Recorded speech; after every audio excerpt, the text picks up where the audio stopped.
Welcome to New Covenant House. Today we have a very exciting sermon ahead of us. We are starting a new sermon series. It is the season of prayer. I am so excited and I hope that you are blessed as you tune in. We're going to be starting a new sermon series on prayer. I believe that this is a season in which all who love and all who live in this country should be praying. So I will be teaching or preaching about prayer, but we're not going to just talk about prayer. We are going to be praying and fasting, amen, from the 12th of October until the 2nd of November.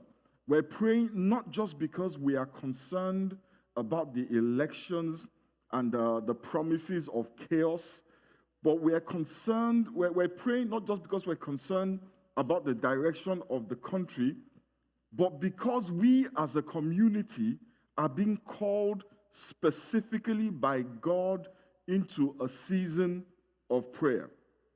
We're being called specifically by God to fast and pray at this time. And I'll explain what I mean. A few days ago, I had to take a break for about 10, 12 days just to rest my mind. And a couple of days ago, must have been Monday or Tuesday, I had a dream. As some of you know, one of the ways in which God speaks to his children is through our dreams. And the way that God speaks to me most of the time is through my dreams. The Bible says in the book of Job, chapter 33 and verse 14, says, "For God speaketh once, yea twice, yet man perceiveth it not. In a dream, in the vision of the night, when deep sleep falleth upon men, in slumberings upon the bed, then he opens the ears of men and seals their instruction." So in my dream, let me just share that with you. Maybe it will help you understand what I'm talking about. In my dream, I was parked in a parking lot, and a raggedy, beat up, car comes and parks pretty close to me, a few spaces away from me. The car was sputtering, it was groaning like it was about to break down, and it did break down as it parked. And the man comes out of the car, slams the door.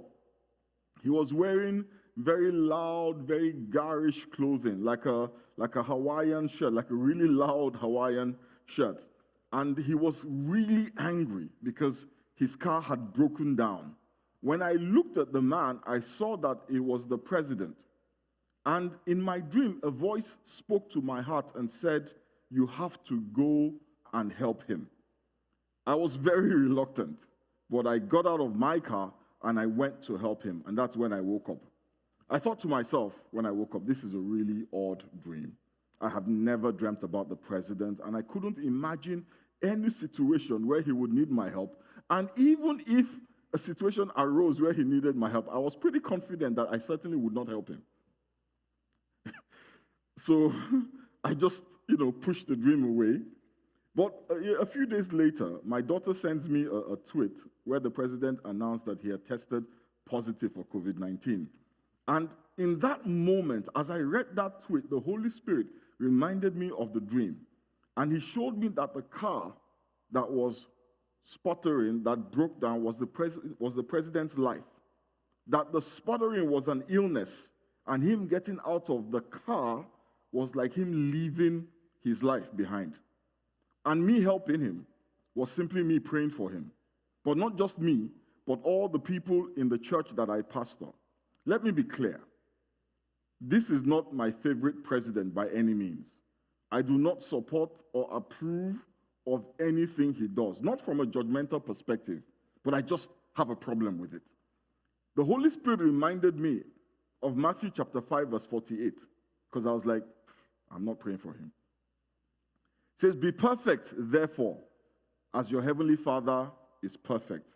He reminded me that we are called to be perfect, like our Father in heaven is perfect, but not perfect in terms of sinlessness. Jesus paid for our sins and made us perfect because we could not by ourselves achieve perfection.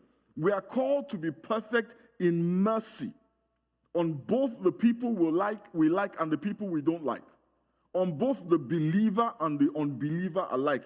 In the same way that our Father causes the sun to shine and the rain to fall on both the believer and the unbeliever alike, we have been called. We have to pray for him. Whether you love him or you hate him, whether you support him or you don't, we have to be like our Father in heaven. So we're going to be praying for him to recover his health quickly. We're going to pray for him to be completely and totally healed from this disease. And when people are talking smack about him and this disease and apportioning blame, we will not be a part of it. We are not praying for his campaign. We're not praying for him to win the elections. We are praying for his health and his life. We have to help him live and not die. In the place of prayer, we're just going to pray for God to heal him of this disease and everyone else that is afflicted by this disease. We're going to pray that the Lord will rid this land of this disease. Amen? Praise the name of the Lord. So this morning, let's talk about prayer. Like I said earlier, we will not only be talking, we will also be praying and fasting as well. From the 12th of October to the 2nd of November, we will all gather on the church prayer line every evening at 6 p.m. for 15 minutes and just pray together, praying for the president, praying for the country, praying for our families, and praying for ourselves. We're praying at 6 p.m. because most of us who will be abstaining from food will start to eat again at 6. So before you break your fast, let's just, 15 minutes. 15 minutes, I promise. Let's pray together. Amen? So turn your Bibles with me to the book of Matthew chapter 6, verse 9, and I will read. This then is how you should pray. Our Father in heaven, hallowed be your name. Jesus was teaching the people who came to hear him speak and his disciples about prayer. And this prayer, which has come to be known as the Lord's Prayer, is what he taught them. When we were kids, we used to recite this prayer. But as I have grown older, I realized that this prayer was really a template for prayer. It was guidance on how to pray, not just something for us to recite. And the first line of that prayer is profoundly significant. Amen? The first line of that prayer, Jesus said, start this prayer with this line, our Father. He didn't say our God or our Lord or the mighty man of war or the ancient of days or the rose of Sharon or the one who rides upon the wings of the wind or the one who dwells in light that no man can approach or the one who parted the Red Sea or the one who destroyed the armies of Pharaoh. He started this prayer with our Father. In that one line, Jesus is telling us something that is critical to praying.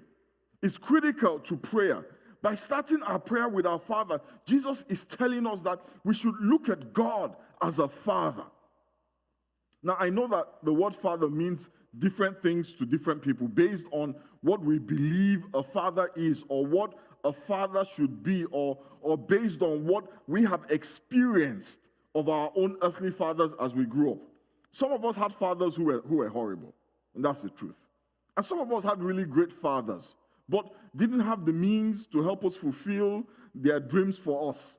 Some of us had fathers who were there, but they were not present and just left us to sort ourselves out.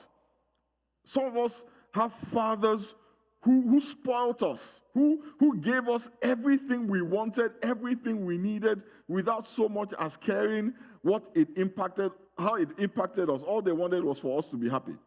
And some of us had fathers who were very strict, where judgment was swift and it was certain. And some of us had fathers, some of us grew up without fathers. The tendency for many of us is to project these experiences of our earthly fathers unto God. So when we see God as a father, we approach him or we view him consciously and subconsciously in the same way that we experienced our fathers. But the truth is this: God is nothing. Let me say that again. God is nothing like your earthly father, good or bad. God is nothing like him. It is true that like our fathers, God gives us life. Like our fathers gave us life at birth, God gives us life. But on almost any level, that is where the comparison ends. Knowing who God is, and that is why I'm talking about this at the beginning of a season of prayer, right? We should know who we are praying to. We should know who we're talking to. And Jesus Christ is saying to us, you are talking to your Father. And knowing that God is your Father is critical to your ability or to your willingness to go to him and with your problems, or when you go to him with your problems. The first difference that I want to outline is that God is not your father until you are in Christ. If you are not in Christ, God is not a father, he is a creator. The Bible says in John chapter 1 verse 12, but to all who believed him and accepted him, he gave the right to become the children of God. So you do not become a child of God until you believe and accept. The believing and the acceptance is what signs your adoption papers into the family of God. Prior to believing and accepting, you are outside the family of God. I know we like to think of everybody, people say that all the time, we're all children of God. No, we're not all children of God. We are all God's creation, but his children are those who believe him and accept him. But like any creator, he loves his creations. And the interesting thing about his love for his creation is that it is not conditional. He loves us unconditionally. As a creator, he loves us unconditionally. And so therefore, as a father, he loves us unconditionally. The Bible says in the book of John chapter 3 verse 16, for God so loved the world that he gave his one and only son, that whoever believes in him shall not perish but have eternal life. For God so loved the world. Please note, it doesn't say for God so loved the church, or for God so loved the good, or for God so loved the righteous. He says for God so loved the world. And when the Bible is talking about the world, let us be clear that the Bible is talking about the people of the world, not the governments of the world, or the systems of the world, or the ideologies of the world, or the cultures of the world. God is talking about loving the people of the world. He loves, let me mess with somebody's theology here. He loves the murderer. He loves the prostitute. He loves the thief. He even loves the corrupt and despotic politicians, the dictators, the evildoers. And he loves the crooked police as well. The Bible says in Romans chapter 5 verse 8, but God showed his great love for us by sending Christ to die for us while we were still sinners. I don't know how the church reads these verses of the Bible, because we have made it our business to become enemies of those that God loves.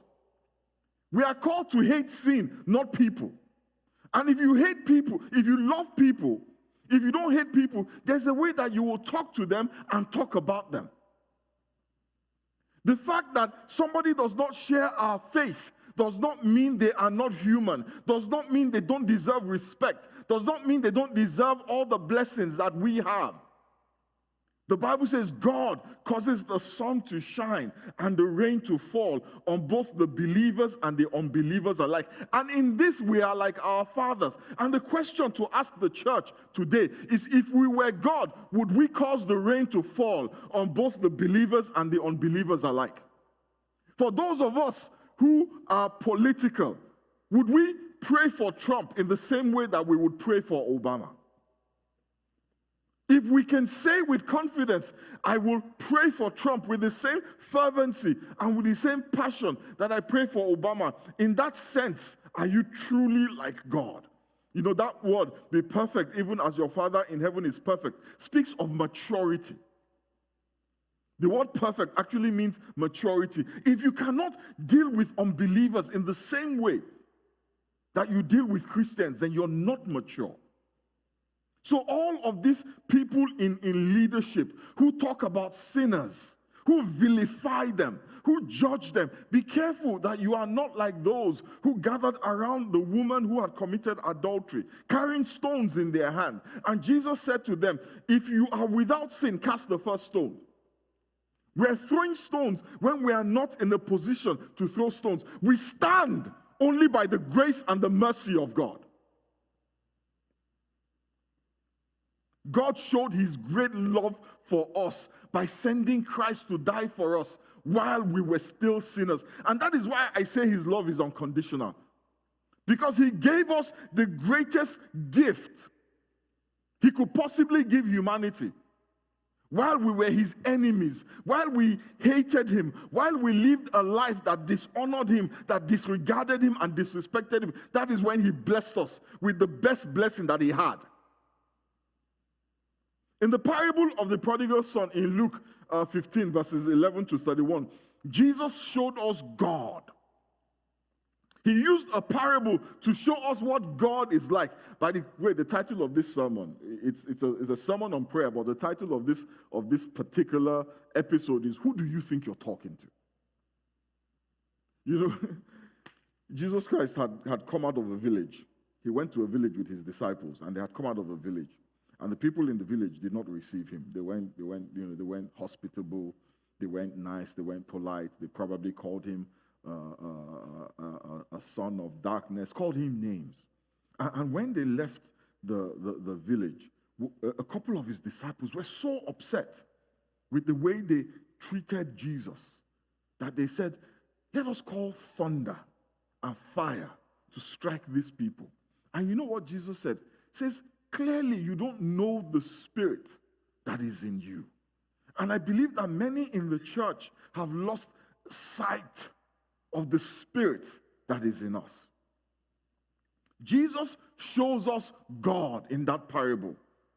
He showed us that even though the son separated himself from the father and squandered all the wealth and resources the father gave to him on a profligate and wanton and promiscuous and reckless life, when he returned to his father, he was welcomed with open arms.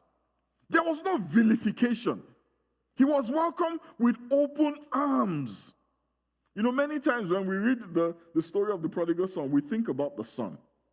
But it is truly just a story about the unconditional and unfailing love of the father, in spite of what the son had done. Now, if God can love his creation, if God can love the world, and let's be clear, the world is a bunch of sinners. If God can love them so much that he will send his son to die for them, how much more will he love those who are his children in Christ? Romans 5:11 says something that makes so much sense to me. It says, so now we can rejoice in our wonderful new relationship with God because our Lord Jesus Christ has made us friends of God. You know, when we started this church about 10 years ago, the choir used to sing a song called I Am a Friend of God. I think it was by Israel. Yeah? I never pronounce his name right. I don't want to mess it up. And I used to be like, why are we singing I'm a friend of God doing praise and worship? But I think it is important that we remind ourselves that we are friends of God. You are his friend. He loves you. You're not a friend that he tolerates. You're not a friend that he feels, a moocher, a parasite. No. You are a friend that he loves and welcomes into his family. I know that for some of us, these things that I'm saying may sound really elementary. But the reason why I'm sharing this is because I remember that as a child, often when I wanted something from my dad, the confidence with which I approached him varied. It would depend on my performance in school. When I had good grades, I was quick and bold in my request. When, I grew up in Nigeria on the west coast of Africa, and at the end of every term, we didn't call them semesters, every term, we would get a report card. First of all, your results would be published publicly. Everybody knew what everybody was, and we were ranked. You had a position. You didn't get any awards for participation. You either first, second, or third. Your name would be announced. And if you are, so the first three and the last three would be announced. So when I'm in the first three, it happened. It actually did happen a few times. No, seriously, it did happen a few times. So people are laughing. I actually was in the first three, and it happened quite a lot, really. You don't believe me? Okay. Anyway, maybe I'll go look for my results and publish them one of these days. I would go to my dad when I was in the first three, and, Dad, I want this and I want that. And if he so much as had an attitude about it, I would remind him, Dad, I came first or second or third. Because I had so much confidence based on my performance. I had confidence to ask because I had been good. And when my grades were bad, never bottom three, maybe somewhere in the middle, I didn't go to my father. On the contrary, I hid from him because I knew that judgment was coming. And with my dad, judgment was swift and judgment was certain. In fact, you can set your clock by my father's judgment. So the idea of asking him for anything would not even cross my mind because my performance had been bad. The Bible shows us that when we focus on ourselves, on our actions, on our performance, we tend to drift away from God. In the Garden of Eden, in Genesis chapter 3, let's quickly read verses 6 to 8. The woman was convinced. She saw that the tree was beautiful and its fruit looked delicious, and she wanted the wisdom it would give her. So she took some of the fruit and she ate it. Then she gave some to her husband who was with her, and he ate it too. At that moment, their eyes were opened, and they suddenly felt shame at their nakedness. So they eat the fruit, their eyes were open, and the first thing that they see with their eyes is their own nakedness. And the reason why they felt shame about their nakedness was because in their minds, in that moment, they thought their nakedness was wrong. Yeah? They thought their nakedness was wrong, and they thought that because of their nakedness, they were wrong. So they labeled themselves even before God labeled them. Now, interesting, think about this. Yeah? God had been dealing with them all of this while in their nakedness. Their nakedness was not new to God. Yeah? Okay, let's not go there. That's a different sermon. Their eyes were open. They suddenly felt shame at their nakedness, so they sewed fig leaves together to cover themselves. When the cool evening breezes were blowing, the man and his wife heard the Lord God walking about in the garden. So they hid from the Lord God among the trees. Adam and Eve disobeyed God. They ate the fruit that God had asked them not to eat. And as soon as they ate it, the Bible says their eyes were open. They looked at each other, and they saw that they were naked. And they were ashamed. So they hid from God. Amen? When we focus on ourselves, when we focus on our performance, when we focus on our deeds, we tend to hide from God. And we are afraid of God. But when we understand how much He loves us, when we understand that in Christ, we are no longer afraid. In 1 John chapter 4, verse 18, says, such love has no fear, because perfect love expels all fear. If we are afraid, it is for fear of punishment. And this shows that we have not fully experienced His perfect love. If you have experienced the perfect love of God, you will not be afraid of punishment. Because you will understand that because of what Christ has done, the love of God for you will never cease. The Bible says, what shall separate us from his love? Nothing. Nothing shall separate us from his love. So this morning, as we bow our heads to pray, I want us to start by just thanking God for that love. That indeed, when Jesus Christ said, our Father, he wasn't just throwing out, he wasn't just speaking for the sake, he wasn't trying to be polite, he wasn't trying to observe the protocols of prayer. No, he wanted us to know that God to us is a Father. Is a Father that loves unconditionally. In the eyes of God, every day that you live is a good day.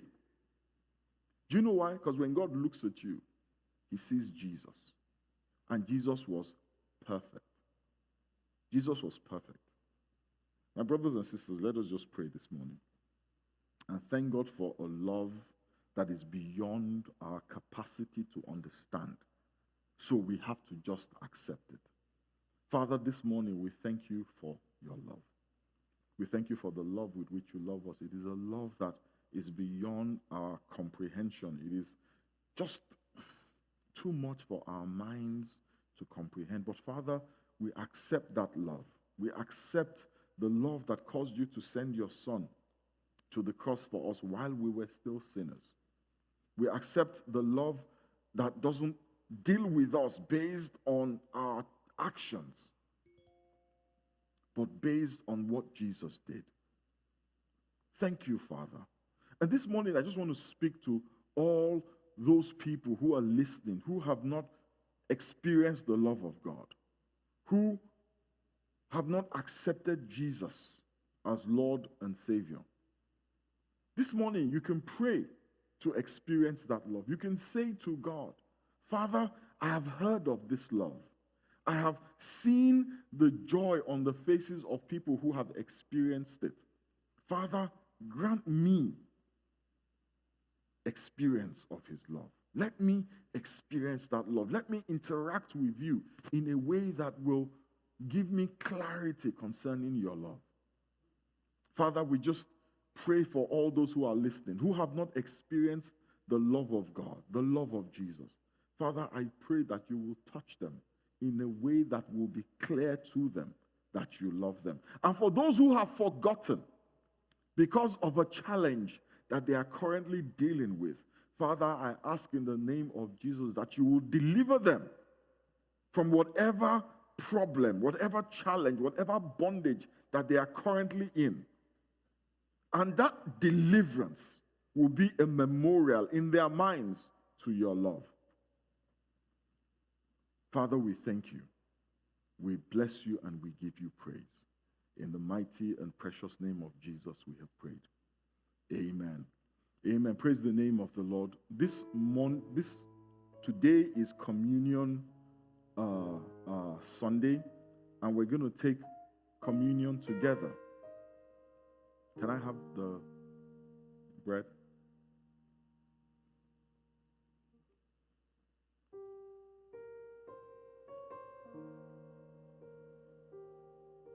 Thank you.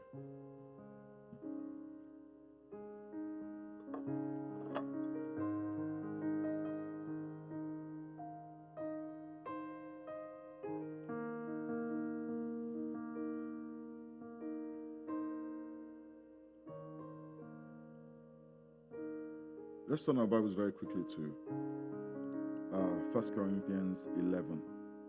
And I'll read from verse 23 to 29. It says, For I received from the Lord that which I also passed on to you. The Lord Jesus, on the night he was betrayed, took bread. And when he had given thanks, he broke it and said, This is my body, which is for you. Do this in remembrance of me. In the same way, after supper, he took the cup, saying, This cup is the new covenant in my blood. Do this whenever you drink it in remembrance of me.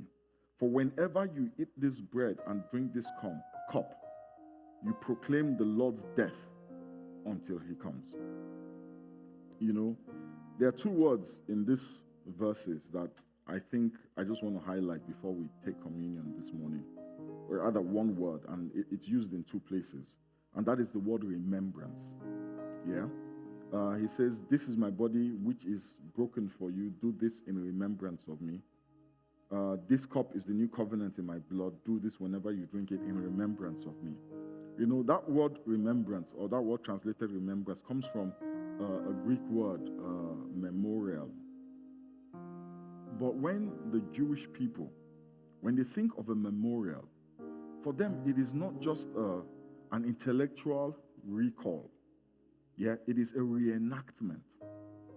Yeah, what Paul is saying here is that every time we take communion, we are reenacting the death of Jesus. And then in verse 26, it says, "For whenever you eat this bread and drink this cup, you proclaim the Lord's death until he comes." Now, I've always thought that I needed to proclaim the Lord's death, you know, as a symbolic declaration of my faith, of my being in Christ. But it's a little bit more than that. When we proclaim the Lord's death, we're speaking, yes, to the world, but we're speaking to the kingdom of darkness, but we're also speaking to God. You see, when we partake of communion, we are reminding God that his body was broken for us. He was bruised. He was whipped for our healing. So in his body, there is healing. In the breaking of his body, there is healing. In the breaking of his body, there is deliverance. Because remember that when the Israelites ate the lamb, the Passover lamb, that was the event that led to their exit from Egypt. There is a deliverance from bondage in eating the bread. There's a deliverance from captivity in eating the bread. Deliverance from sickness, from poverty, from whatever it is that holds you bound. We are reminding God that, Father, in the breaking of this body, there are promises that you have made. We are reminding him to fulfill his promise. And God says, "Remind me of the things that I have said." When we drink the wine, we're reminding God of the new covenant. We're reminding God that he has promised us that he will deal with us in a different way. That he has promised us that no longer will the children's teeth be set on edge by the grapes the fathers have eaten. We're reminding God that he cannot deal with us based on the sins of our ancestors. That is the promise of the new covenant. That we are no longer defined by performance, but by faith in Christ. That is why we need to partake of communion on a regular basis. Yesterday night, by myself on my dining table, I got a slice of bread and a cup of wine. And I took communion because I needed to remind God. Not because God has forgotten or God forgets. The Bible says he is not unrighteous to forget. But God delights in us reminding him. He enjoys it when we come and tell him, "This is what you have promised us." So this morning, we're reminding God of his promises. We're reminding God of what he has promised us, of the healing he has promised us. We're reminding God of the covenant he has with us.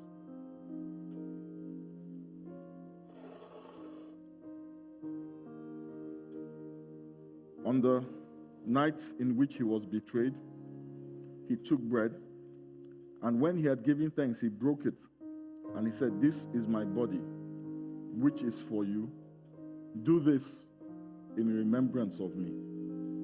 Father, we eat the bread tonight, knowing that as we eat, we're eating the body of the Lamb. In the same way that the Israelites ate the lamb before the exodus out of Egypt, Father, we eat this lamb. We remind you today, Father, that this body was broken for us. It was broken for our healing. It was broken for our deliverance. It is the receipt of the price that was paid to set us free from captivity, to set us free from bondage, the bondage of sickness, the bondage of death, the bondage of depression, the bondage of lust, the bondage of poverty.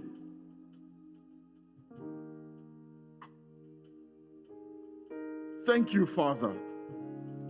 Thank you, Father, for the love that caused you to break his body for us. You may eat the bread.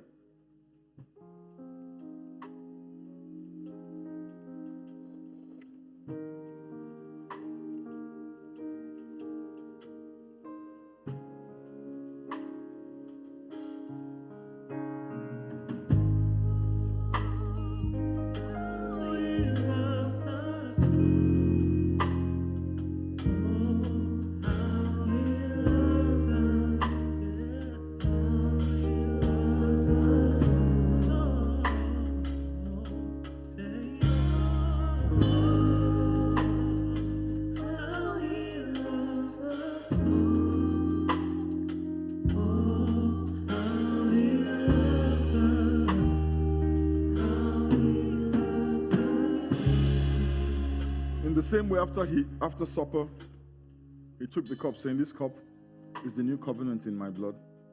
Do this whenever you drink it in remembrance of me." Father, we drink from the cup tonight, knowing that as we drink, Father, we remind you of the new covenant, sealed with this blood from which we drink.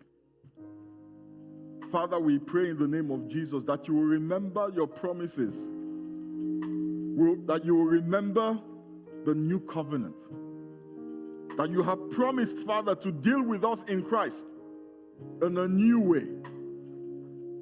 Father, remember that under the new covenant, we are no longer under the law.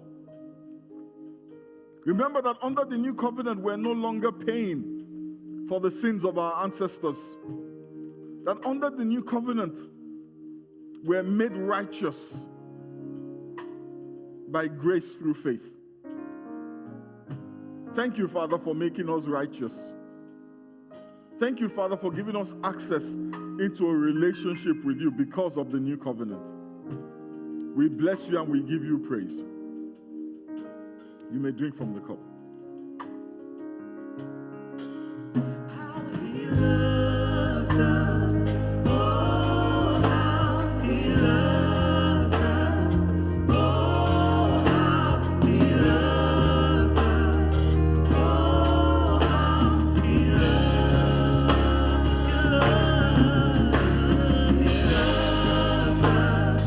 Oh, how he loves us. Oh, how he loves us. Oh, how he loves.